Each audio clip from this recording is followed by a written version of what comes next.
Support comes from the Missouri Forest Products Association. Missouri produces wood pallets, railroad ties, white oak barrels, hardwood floors, and more. Details on the variety of products made in the state are at choosewood.com. This is St. Louis on the Air from St. Louis Public Radio. I'm Elaine Cha. If you woke up this morning in a U.S. state other than Arizona or Hawaii, there's a decent chance you're feeling a little bit sluggish. And it's because of what you did Saturday night, or maybe yesterday morning. You changed your clock. For some, moving an hour back or forward is a welcome sign of seasonal time. Take Hillary, for instance, who says, "I love daylight savings time." She added that she feels the same way about springing forward, which provides for more daylight. Others, like Michael, favor the switch to daylight saving time and want to stick with that. And still others want one schedule to rule them all, which is the standard time we in Missouri and Illinois just left behind. Whichever the preference, more and more researchers, politicians, and the general public are calling for an end to this biannual back and forth. Among that number is Erik Herzog. Erik is a Washington University biology professor who's very openly taken a side on this debate, and he joins us now to tell us why. Welcome, Erik, to St. Louis on the Air. Thanks for having me. Now, Erik, you've gone on record for years as a proponent of ditching daylight savings time forever. What is the thing that first made you question the utility of DST? As a scientist working on the study of what wakes us up and what puts us to sleep, I eventually found myself as the president of a society of researchers who work in this area. And we put out a position statement based upon the benefits for human health of living according to the sun. And standard time was designed so that the sun would be directly overhead at noon in the middle of your time zone. And daylight saving time shifts that by an hour, and so it really messes with our circadian rhythms. Mm-hmm. And what is a circadian clock for those who are not familiar?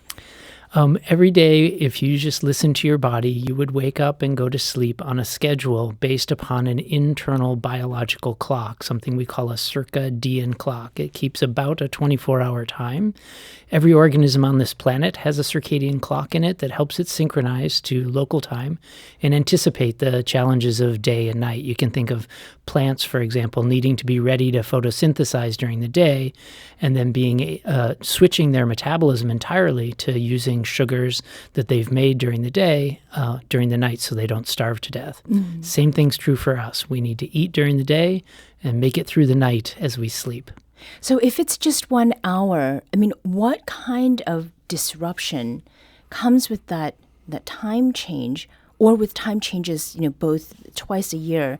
And aren't weekends an example how we mess with our own circadian rhythms? That's a beautiful example, Elaine. So we like to talk about something called social jet lag, which is the difference in when you go to sleep during the week and when you go to sleep on the weekend. And the greater that difference, the greater your social jet lag, the difference in your social schedule versus your biological schedule, the more you're at risk for things like obesity, cancer, mood disorders. And so we think that social jet lag that we experience on a weekly basis is exacerbated during the switches to daylight saving time. Mm-hmm. Now, we use the terms spring forward, fall back as mnemonics, I guess, in a way to remember what is going on. I think spring forward sounds very optimistic, and falling back has sort of a more pessimistic connotation to it. But, what are the problems that are associated with falling back or, quote unquote, gaining 60 minutes? Yeah, so the idea is that in the fall back, we get an extra hour of sleep. In the spring forward, we lose that hour of sleep. But really what's most important is that what's changing is the clock on the wall, but not the sun in the sky, right? The Earth continues to rotate as if, as it has done for billions of years. So we are trying to somehow adjust to a clock on the wall without any help from our environment. And so it can be a real challenge for us to figure out, how am I going to change my schedule according to this clock when my body clock is still trying to synchronize to local time, to the daylight cycle? I'd like to introduce another voice to this conversation, someone who's got some insight into how non-biologists, everyday folks feel about these time changes, and that's Stephen Rogers, a professor of political science at St. Louis University. Stephen, welcome, and thanks for joining us today. Thank you for having me today. So, Stephen, the latest SLU YouGov poll, which is this survey that I've just mentioned, asked 900 likely Missouri voters their preferences on daylight saving time. What is it that they said? So we surveyed 900 likely voters in Missouri in February. And then here, what the overwhelming consensus is that we just do not want to change our clocks. And so here, about 78% of voters basically said we either want permanent, say, daylight savings time or permanent standard time. And so then within that, 47% of voters said they wanted daylight savings time all year round. So they wanted that extra light in the evening. And then 31% indicated they wanted standard time all year round, so a little bit more light in the morning. And then 16% of voters said their preference was to kind of stick with what we got, where we are switching back and forth in the spring and the fall. And has this poll been done in the past? And if so, how do the results from the polling in February this year compare to past years? So I'm not aware of a poll that's been done of just Missouri voters on this subject. However, YouGov with CBS News did a nationwide poll on the subject, and in here the results were very similar. So for example, 46% of voters nationwide wanted to have daylight savings time all year round. In Missouri, we found this figure to be 47%. Across the country, 33% wanted standard time all year round. In Missouri, it was 31%. And then finally, 21% kind of wanted to switch back and forth across the country.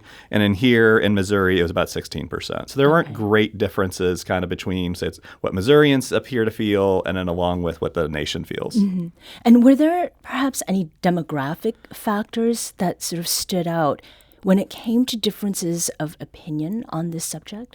So I was actually somewhat surprised by this. There aren't very strong demographic factors, like kind of main differences. We didn't find really any strong differences between gender or age of individuals. This is probably a rare bipartisan issue in the state of Missouri, where 74% of each Democrat, Republican, and independent voters all are in favor of, let's just pick a lane and go with it. High-income voters are slightly more preferable to kind of switching than others compared to conservatives. Liberals want to switch a little less, but none of these kind of differences I would kind of necessarily run home with, saying, oh my God, there's a very big difference happening. Right. So, Stephen, the poll that you're talking about, it was specific to Missouri voters. We are in the middle of the country. Erik, what are some of the differences in how people respond to these changes on the clock, depending on where they are in the country? Yeah, I think Stephen's results are really indicative of the sentiments nationwide. People associate daylight saving time with summer, and so it is positively associated. So one of the things I liked about Stephen's survey was he made it really clear what is the difference between daylight saving time, more light in the afternoon, compared to standard time, more light in the morning. It does differ a little bit as we move from east to west within a time zone, and as we move further and further north, as you can imagine. So in St. Louis, for example, if we go to permanent daylight saving time, we'll have 100 more dark morning commutes each year than if we were on permanent standard time. And so those dark morning commutes are what really drive the physicians and the scientists to say, in terms of human health and safety, standard time is better. The big move nationwide, as Stephen mentioned, is really a bipartisan move to get rid of something. There is one politician in Florida who's proposed the Sunshine Act, and the Sunshine Act is inspired by a financial argument for the state of Florida, where golfers will be able to golf more during daylight saving time in the afternoons. So the golf lobby is actually really heavily pushing for permanent daylight saving time, whereas physicians and scientists are pushing for standard time. Yeah. So, Stephen, why was daylight saving time first adopted? So it was like very, very first adopted, kind of for energy purposes. And so the first city that adopted it was Ontario, Canada in 1908. And then, but it was more widely adopted. The first country that adopted it was Germany during World War I. The United States copycatted that a little bit. And then we adopted it for World War I, but only for about 7 or 8 months. And so that's when it was first adopted. We adopted it again in the United States for World War II. And then after World War II, some states kind of went rogue and they kind of did things on their own a little bit, and there's confusion created. And it wasn't until the Uniform Time Act of 1966 that it was basically like, okay, are you going to have daylight savings time and switch or not? And then this is largely what we have followed since the 1960s. During the energy crisis in the 1970s, we did switch to permanent daylight savings time once more, but people got upset with it very quickly, and they repealed it in 7 or 8 months again. But largely since the 1960s, we've been following the same kind of standard where we've tweaked maybe the months that we switch. But yeah, the original purpose was for energy purposes around the wars. And just to clarify then, is that part of that, meaning that history of that going back and forth and who put in place the rule that these changes should be happening, is that why it is a political science question of interest? Well, here it's like an interest, so political science and politics in general, and so kind of has brought up by Erik, in which it's like this has effects not only businesses, is affecting our, say, our health, and so it could be a public health issue as well.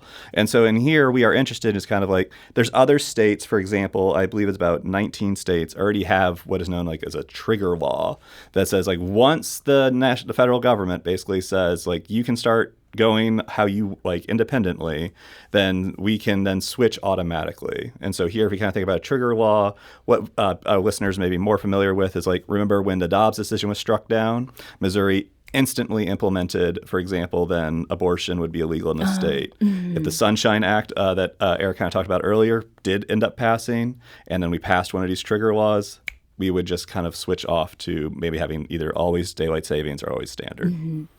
We're talking about daylight saving time, which we sprung forward into yesterday. My guests are SLU political scientist Stephen Rogers and WashU biologist Erik Herzog. We heard from Pete, who said, I would prefer not changing the clocks and staying with standard time. There are several reasons for that choice. It doesn't mess with circadian rhythm, and daylight in summer is over at a reasonable hour, to name only 2. So, Erik, that gets to this question. I mean, we've just talked about how legislation has happened, considerations around economy. But if this does not align, Erik, with biology, I mean, why are we still doing this?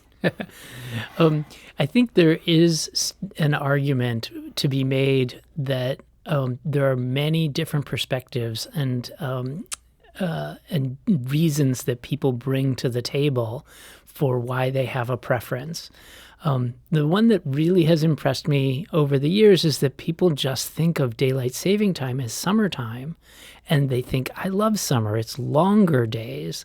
But there really is no saving of daylight during daylight saving time. It's, day length is going to change as the seasons pass. Where scientists and physicians have come down, it's been arguments that are really based upon differences in human health from the eastern edge of a time zone to the western edge of the time zone, where there are increased rates of disease as we move further west.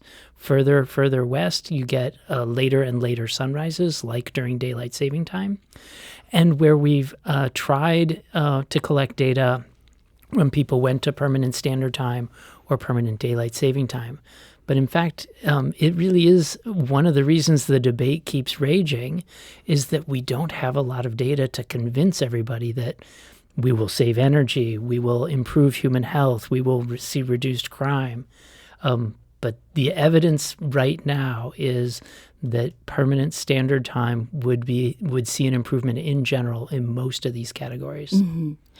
We had William write to us with an interesting proposition, which is to split the difference. So move it up by 30 minutes this weekend and then leave it there. I mean, biologically, would that really do much of anything, Erik? And Stephen, I mean, is that sort of an approach something that's ever been considered? So I admit I am not aware of a split the difference of the half hour, maybe spring forward. Erik may be able to chime in on that. But here it's also kind of like one thing with policy making is that we do have to balance a little bit simplicity versus, what we get what is necessarily best, because sometimes necessarily the best solution in terms of a pure data oriented is you have to be able to make sure that, say, the populace is accepting of the decision, and then also they can understand the decision a little bit more. And at least from my perspective, if I was tweaking by a half hour a little bit, then it'd be it gets a little weird to me. But that just may be because I've always lived in a world of, well, I always spring forward and fall back an hour. Yeah. But it's up for consideration. Yeah. Mm-hmm. Erik? Yeah, it's not going to help very much. Right. It's nice to see people considering compromise as an option. There are certain places on the planet where they're clearly in the wrong time zone. And those places, for example, Portugal, everybody thinks about the Portuguese as being these extreme late birds. And actually what's happening is just the sun rises so late in Portugal for their time zone that they're actually waking with the sun just like everybody else around the planet. But their clocks are saying that they're really late birds. Yeah. Erik, something that you had mentioned earlier has to do with safety and danger. And you are critical of how early we start school for kids. So maybe, I don't know if this is sort of a chicken egg when it comes to safety and danger and school starts and the way systems are set up. Why is it that you're critical of this early start time for kids? So kids are natural late birds. This is part of our biology where we are born to be relatively early birds. And then as we move into adolescence, most humans will progressively wake later and later and later and sleep in later and later and later. And then around 19 and a half years of age for women and 21 years of age for men, we see the end of adolescence. We start to progressively wake up earlier and earlier and earlier. The result of making, for example, high schools start when high school students would rather be sleeping is they're falling asleep in class when we'd rather have them learning. Mm-hmm. So it doesn't seem like we're going to be in any significantly different place, in the next 1 or 2 years. But Stephen, as you look at the results that have come in from the poll and the way people feel around the country, I mean, what do you think it would take for everyday people to sort of rise up and push for a change that actually is implemented? Well, I think we actually may be a little closer than a lot of people realize, because the Sunshine Act that Erik referenced earlier, it passed unanimously in the Senate in 2023, and it just kind of got held up in the U.S. House. And so then here, we can probably look at Congress right now and be like, okay, some stuff is not coming out of the U.S. House, and it may not anytime soon. But something passing unanimously in the U.S. Senate is also very rare. And then here we can see in polls probably across the country, whether nationwide or here in the SLU YouGov poll, voters seem to want a little bit of change. And then in it, if there's bipartisan support and there's not many people opposed, it may just be an easy issue to be like, hey, we did this thing. Now, whether we make the right decision is a question I think Erik can speak to a lot better than I can. Yeah. But here, something passing unanimously in the Senate, maybe for the golf lobby, it may not necessarily, it may suggest it's this could just maybe happen one day. Yeah. And before we started this conversation, Stephen, you said that you are not either on one side or the other. And you gave a very in real life example as to who would have a problem if there were some changes or maybe not made. Right. So I don't have, so in this, daylight savings often presents times trouble for people with children, like they are on sleep schedules. But here I have a cat named Rhoda, and then she is on an automatic feeder, so she gets fed 4 times a day, and she gets fed at 7 a.m. every morning.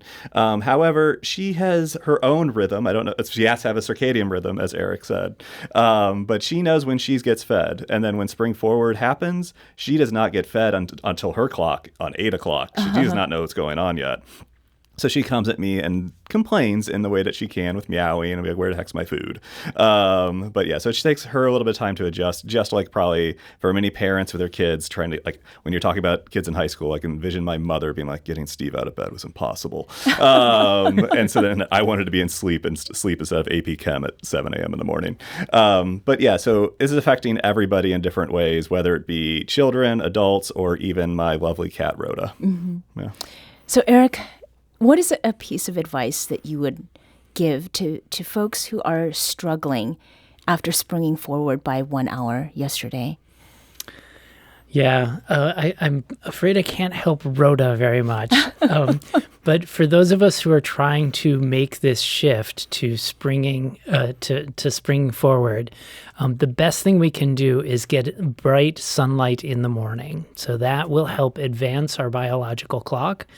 And some people find it's beneficial to shift their meal times by an hour, something that you probably would do to fit the clock.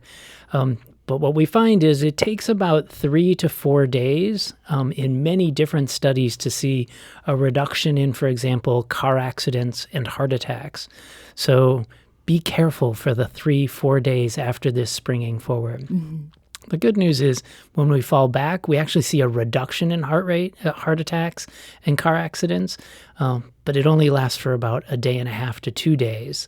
And so for everybody out there, get some sunshine, move your bed closer to the window, get as much natural light as you can. Okay, find that sunny spot. Erik Herzog is professor of biology at Washington University in St. Louis, and Stephen Rogers is associate professor of political science at St. Louis University. Thank you both for joining us today. Thank you. Thank you.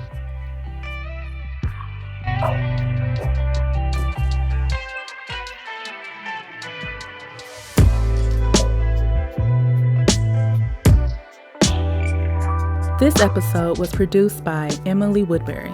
Recorded by Danny Wissentowski. Podcast designed by Aaron Dorr.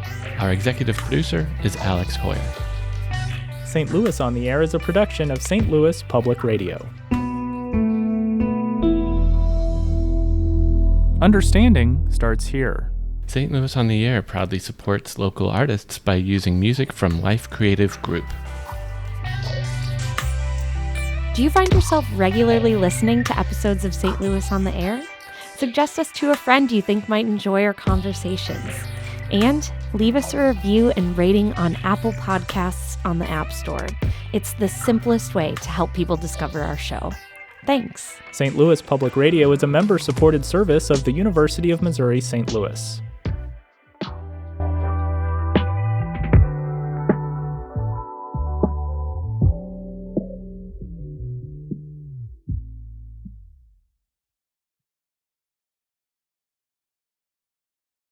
Support comes from the Missouri Forest Products Association, providing more than 41,000 jobs in the production of wood pallets, railroad ties, white oak barrels, hardwood floors, and more. Details at choosewood.com.